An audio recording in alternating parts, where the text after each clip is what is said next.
still watching Metropole Television. This is Business we are on our first issue this morning on how KPLC plans to have you pay more for your power cost in the country because they're transferring something they are technically calling system laws to you. So Reginald, back to you now on this.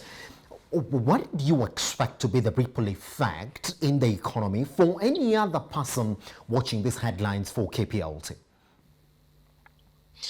If they do push and the prices do actually end up being increased, what we will end up having is a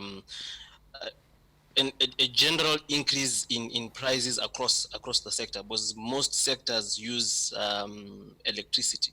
So you expect manufactured food prices to go up, household bills on electricity to go up, and right now we've been having a good period of depressed or low inflation, not because of anything the government has done, but as I mentioned earlier, we're in an income crisis, so there is reduced demand, and because of reduced demand, prices have generally waded off and dropped off. We're about to see a reversal of that. So if you get a combination of the increasing fuel prices and now you have increasing electricity prices,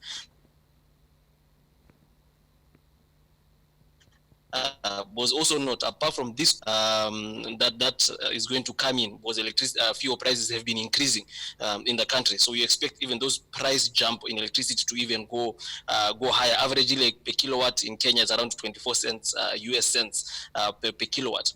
What does that then do? As I earlier mentioned, it affects disposable income. Once it affects disposable income, it affects saving. Once it affects saving, it will affect household investment. If it affects disposable income, you realize also there will be reduced demand in other non-essential goods for this section of the economy that actually has electricity as one of their major costs. So if you put all that together, and we are already in a crisis where we are saying we have an income crisis which has affected aggregate demand in the economy, then you come and reduce disposable income further because you've increased electricity prices, then we are just exacerbating the current economic crisis that we have. So you'll see further reduction in profitability in most corporates, which leads to reduced KRA collection of taxes, increasing budget deficit, increased borrowing, and we are in a vicious cycle of an economic mess. Pretty much. All right, now Washington, yes, let's weigh in on that. Everybody's talking about cushioning the economy from the effects of COVID-19. Families have really lost jobs, livelihoods, and all that. Businesses are grappling with the further effects of the COVID-19 pandemic. Should have they waited, or should we talk about this now? You see, Elijah, there's something that happened. When the government talked about the Tax Amendments 2020 Act when it was passed, the major thing was to alleviate suffering due to COVID-19. But we find that that was anything but. So many proposals, or most of the acts that were passed, were not actually. I don't know what it was all about, because actually nothing. There's no suffering that was alleviated. So many acts that were passed. Now, when you come even to whatever is happening at Kenya Power and the increase of tariffs and all that stuff, I don't think the government is really serious about alleviating anyone's suffering. You know, it's about giving shareholders, making shareholders earn their money, so to speak, the people who bought into Kenya Power shares. It's about looking at the economy and appeasing some few people. It's all about the wider general public. Let's not lie to ourselves, you know. This guy, it's easing anyone's suffering. And you know that. I gave you examples the other day here of what is happening in my sector, the insurance sector. What happened? We had to go to court to remove some of these cases. But there's no alleviation of suffering. So we should be looking, the government should be serious in whatever it talks about. If it's about alleviating suffering, if it's about making the economy productive, if it's about helping this economy, because we all know the economy is doing badly. We all know corruption is very, very high in this country, you know? And by the way, who are the major shareholders of these Kenya Power shares? Just Google and see. It's a who's who. It's embarrassing, by the way. You know, the guys who are the major shareholders. And you see, it's so unfortunate because the major shareholders are the political who's who in this country. And even by increasing the tariffs to the common 190, it's so that these guys can gain. You know? That's unfairness of all this issue of Kenya Power.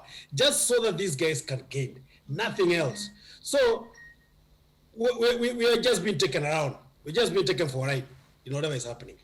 Pretty much. All right, with that, let's cross over to the next issue this morning. Now, some Kenyans are working under the Kazi Mtaani economic stimulus program cannot be paid because their lines have been blocked due to unpaid loans under the NCBA Safaricom product Fuliza, which is linked to M-Pesa mobile money. Now, the grim reality of the level of indebtedness of the youth was also exposed under the program, as a majority of the youth furnished the government with numbers not registered under their names so as to avoid loans recovery. A report tabled by the National Assembly Committee of Labour and Social Services exposed the over-reliance on loans by the youth in the country, given the program introduced in 2019 had experienced a drop in the daily wages from 650 shillings to 455, representing a 30% drop.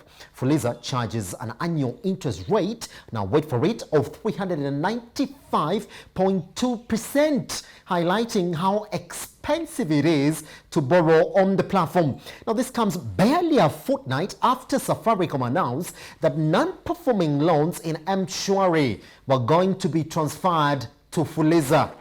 All right. Now, George, what needs to be done to alleviate the situation that the youth in the country now find themselves in? I think first thing first, Elijah, what I must say, maybe this will not come out very nicely for the youth, but I think our youth should learn to be what we call prudent and just to know how to manage their finances. If you borrow a loan, the cost is given to you. There are terms and conditions, and you're told what you're getting into. It is prudent for you as an individual to ensure that if you borrow a loan, you repay it back. That is just how things work, and it works for you even in your later years. So it calls for a mindset in our youth, so that they know that these are not free monies. These are monies that are supposed to be paid. Remember what bedeviled the Youth Enterprise Fund, what bedeviled the Women Enterprise Funds. I think people took up this money and are not willing to pay back. But that notwithstanding, the cost of these borrowings are quite heavy. If you're talking of 395% per annum, that translates to almost more than 10% per month. That is very, very high. In fact, that is higher than the Shylocks that we know in town. And therefore, my opinion is that some of this mobile lending should come under the armpits of central banks so that they can be regulated. In as much as the risk is high, but it doesn't justify a rate of 395% per annum. Personally, I would be comfortable with a rate of between 24 to 36% per annum max. That justifies the risk that these companies are getting into. At the same time, giving a lighter weight for the borrowers so that they can be able to repay back. Probably it is the high rates that has pushed the persons who are borrowing through these platforms not to repay back. Because if I borrow 1,000 shillings, then you want me to pay 3,000 shillings. Then I do my math, and there's no need to pay, because if I pay, I'm losing at the end of the day. So I think central bank should come in and regulate some of these mobile lenders, because they're doing what commercial banks are doing. By Safaricom wanting to transfer M-Shwari loans back to Fuliza, I think that is a regulatory issue, and that has to be sorted out with central bank, because those are two different contracts. If somebody was to go to court, then I think Safaricom would not find it very easy to transfer some of these loans from M-Shwari now again to Fuliza. But the bottom line is, I think our youth must be taught to be prudent and to manage their finances properly. Yes, Reginald, I just want to pick on George Munga's introduction to his comments there. He says, well, you have to be prudent. If you borrow money, you got to repay. But does it just start and end there? Because at the end of the day, you're also going to look at whether these jobs are viable, whether this economic state of this environment that we're providing these loans can actually enable somebody to repay that loan. That notwithstanding, Reginald, what needs to be done to alleviate the youth from this state they find themselves in now? Thanks, Simba. And George is correct. If you borrow as an adult over the age of 18, you know the actions. You can't start crying to the government, and you borrowed and you knew the rates that you were borrowing at. Nonetheless, as I've mentioned here before, the problem that we have in Kenya is treating symptoms and not treating the root cause. Regulating mobile lenders is treating a symptom. What is that symptom? The symptom is that the economy is not doing well. The economy has not been creating quality and good jobs. The economy has not been creating environment for youths to be innovative and grow. It is embarrassing, sorry to say, that the first point that Kenya needs to reach at is to agree that we are a very small economy and we throw away our ego. When we realize we are a small economy, because if you combine all the GDP annual output for all East Africa community, it's not even half of what Nigeria produces. Yeah, so once we realize that we are a small economy, you realize the policies that we are going to begin to start making will make us start growing. But if we think we are big, economy, one of the big economies in useless fiscal policies, because you're trying to prove that you're big, spending money on railways, you're trying to build a railway city now, you're trying to do all those things. The Kenyan government needs to go back and say, guys, we are a very small economy. The structure of our economy is that 70% of our people are in rural areas. How then do we help start creating jobs where people are, so that we also reverse the effects of urbanization? When you start having 10 lanes in Nairobi, it's not a sign of development. It's a sign of rural to urban migration, because all the jobs are being created in Nairobi instead of being created where they are. When we talk about manufacturing, how is that there are only 300 to 400,000 people that are employed in the manufacturing sector? 200,000 of those are in the manufacturing of food products and goods.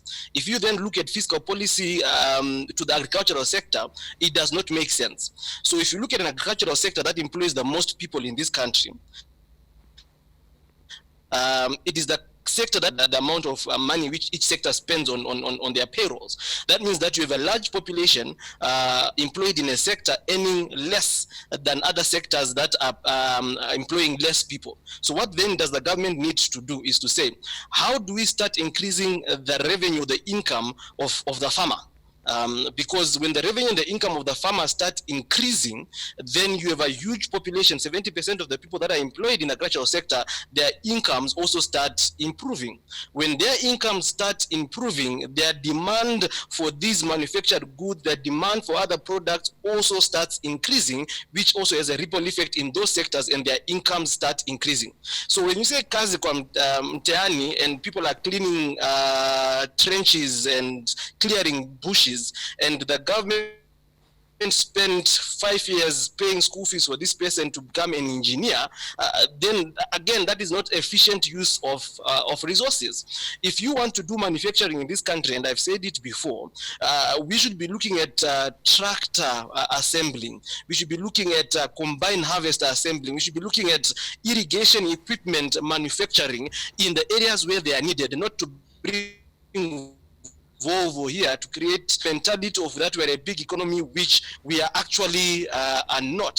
So if we say let's regulate the mobile lenders, let's see how they can lend it. You're lending to someone who's lending to who's borrowing to consume, not borrowing to invest, not borrowing to grow their business. So then we still end up in a vicious cycle. So we need to understand the structure of the economy, the demographics of our economy, where the people are, the skill sets that we have. For example, if you look at between the age of 3 and the age of 65, 50% of the people, the highest education is primary school. Yeah, the people that have gone to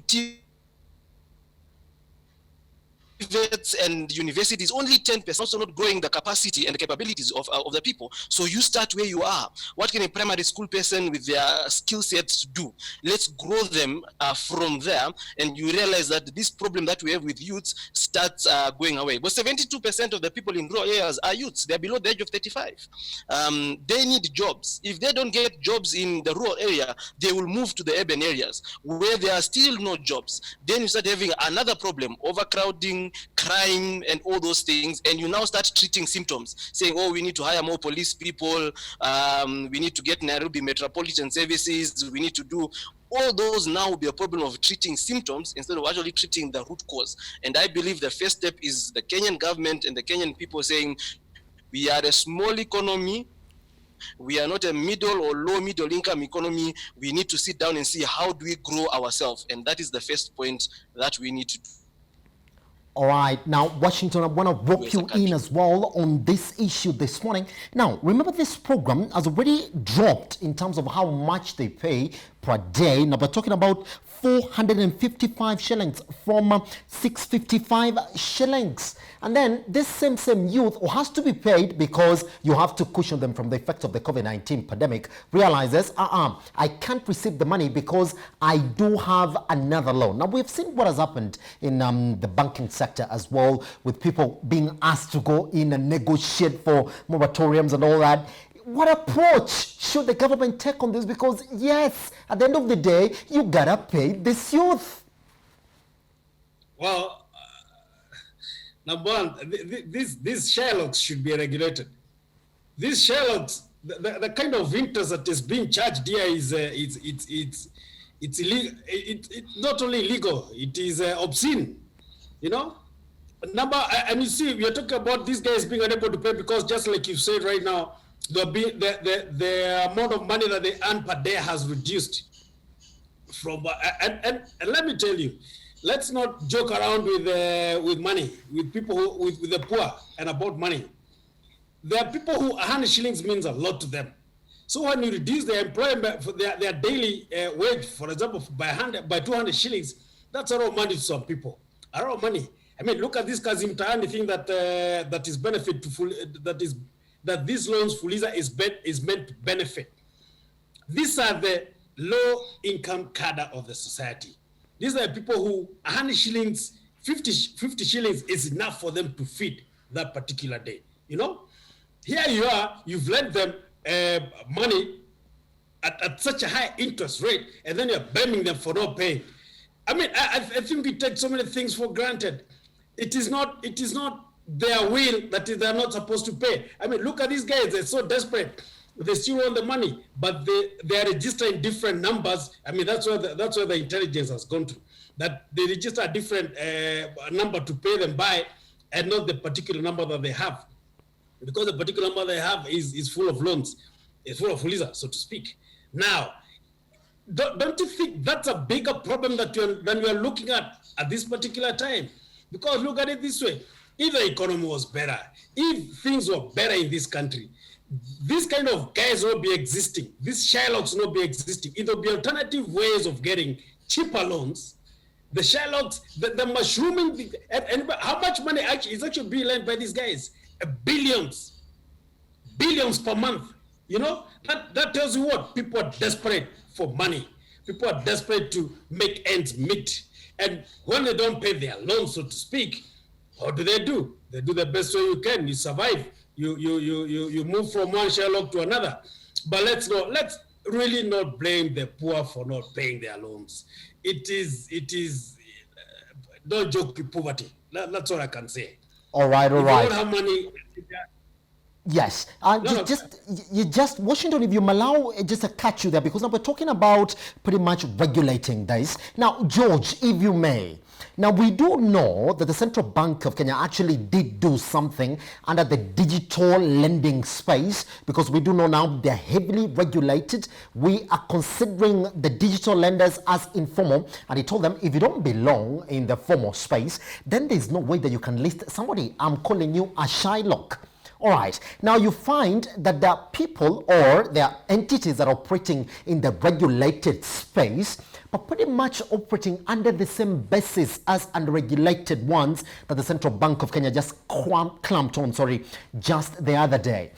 What is making it difficult for the Central Bank of Kenya to say, look, if it's not bank business, then you are not formal. You have to separate that from the formality of the business. Two, if it's bank business, then that's what we consider formal. So they can actually start now regulating them, because we are talking about a 395.2% per annum interest, yet in reality, that is the same complaint that the Central Bank of Kenya did have for other digital lenders by calling them Shylocks. So when NCBA is operating the same product under the same mechanism that other digital lenders were operating, what makes it difficult for the Central Bank of Kenya to call that out? I think Simba, I would want to call this work in progress. Remember when the interest rate caps were put in place by the Kenyan government or by our parliament? Most of our commercial lenders were up in arms for almost 3 months trying to protest regulation or trying to protest regulation of interest rates. But the central bank put its feet down and said this must happen. And the interesting bit is that even after the interest rate caps were eventually removed, the rates, the lending rates in our commercial lending space have remained at between 12 and 14%. So that tells you that some of these things are doable. Only that our financial sector sometimes is operated by profiteers who want to make a lot of astronomical profits from the common populace. So I think central banks need to come out strongly and regulate this space. If you look at the amount of money that Safaricom turns over on Fuliza, that they turn over on M-Shwari, then those transactions qualifies them to be regulated as any other commercial bank. So I think regulation should be put in place, or rather Parliament should pass a legislation that places these mobile phone lenders under central bank regulation. I know the challenge that central bank has is that currently there is no legislation that forces these lenders to be under its armpits. So I would want to throw it back to Parliament to enact legislations that will empower central bank to pull all these players into its regulation. As I was telling you, this industry around the mobile phone lending is risky. Yes, the risk is there because almost 20-30% of these persons won't pay their loans. But when you factor the risk premium, that it doesn't justify a rate of above 50%. It doesn't just justify Elijah. So charging a 35.2% rate is not justified, even if you look at all the risk parameters that any lender would want to look at. So eventually, or rather, my take on this is that Parliament must enact legislation that forces these lenders to be under central bank's regulation, and the central bank must work with them to come up with a risk factor so that they can be able to know this tariff that we're charging takes care of our markup, the risk factor, and the cost of capital that we're using to push this product. Pretty much. Now, gentlemen, I'll ask that we take a 1-minute break this morning again. Once we come back, Reginald and Washington, I want to pick your 2 cents on what we expect from the 12-member Senate committee that was established last week to come up with proposals that are going to be tabled at the Senate House tomorrow, whether we can actually find a reliable county revenue allocation formula once we come back.